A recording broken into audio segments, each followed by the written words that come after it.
हजुर अब बिहानको म 5 बजी उठ्नु पर्ने मान्छे यहाँ 2 बजिसक्यो फेरि पनि यहाँ मेजमानी रोटी एक रुपियाँको 10वटा रोटी कतारमा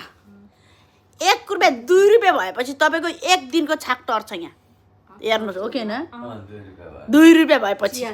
ल हेर्नुहोस् चिया यति उठाउँछ नै त्यो रोटी त हामीले मात्रै हो नधेरै कहिले कता सपनामा जस्तो अब भोक मिठो कि भोजन मिठो भन्दाखेरि त है आमामामा भोक लाग्दा त यो रोटी त यो मिठो यहाँमा हो मैले के खान्छु थाहा छ लास्टै भने यो रोटी किन्छु अनि दही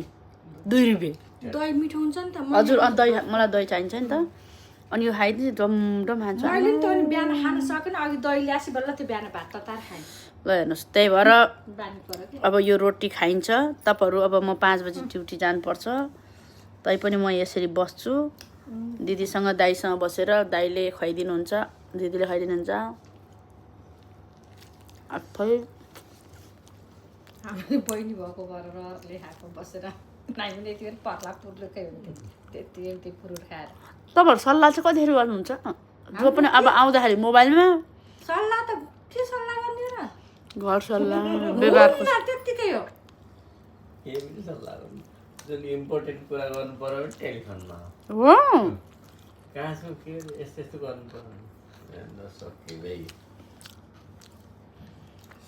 नेपालमा हुँदा चाहिँ घरिघरि यसो फोन गऱ्यो भने चाहिँ बोल्यो ल हेर्नुहोस् यहाँ त नै कतै जानु पर्यो भने यिनले एकैचोटि मुड बनाउँछ ल हिँडे जा भन्छन् यति बनाउनु पर्थ्यो कि बुढीमा अनि बल्ल गुलियो हुन्थ्यो भैँसीले कुँडो खाए भयो